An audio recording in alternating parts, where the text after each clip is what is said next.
Magandang gabi po, Luzon, Visayas at Mindanao. Patay ang isang binatilyo nang masaksak sa leeg sa gitna ng masaya sanang pista sa Cavite City. Ang biktima umawat lamang daw noon sa gulo na nagsimula sa simpleng sagian.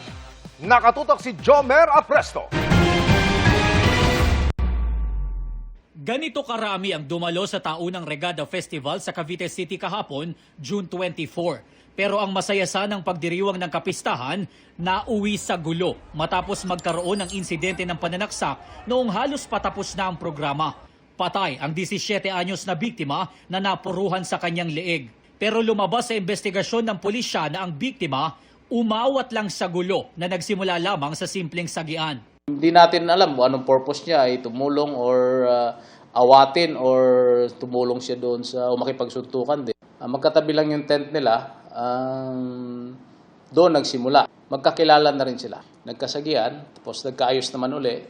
Pero for some other reason, parang na-ignite yung kanilang sagian a few hours earlier. Sabi ng ilang saksi doon sa bahaging yun naganap ang pananaksak. Nakatakbo raw ng ilang metro ang biktima pero pagdating dito sa mismong kinatatayuan ko, bigla na lang humandusay ang biktima.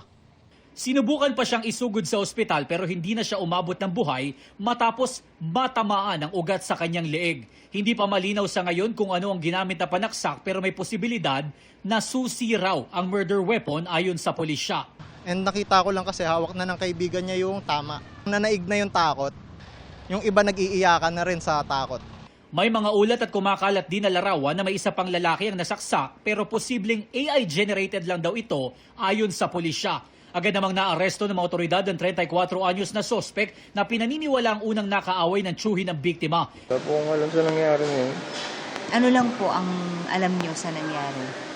Basta pinagtulungan lang po nila ako. Pero yung nangyari po sa bata, hindi ko po alam yun. Wala po akong alam. Pero ang sospek na mismong nakapatay sa biktima, agad na tumakas at nagtago. Nakausap natin yung mga magulang, pati yung asawa niya. Subalit, hindi na po natin naabutan doon yung tao at hindi na rin makontak ng mga magulang niya. Ito po ay may trabaho, sabi nitong ating isang witness, ay minsan nagko-construction at isa din po itong tattoo artist. Nasa kustodiya na ng Cavite Component City Police Station ang naarestong sospek at inihahanda na mga reklamong isasampa sa kanya.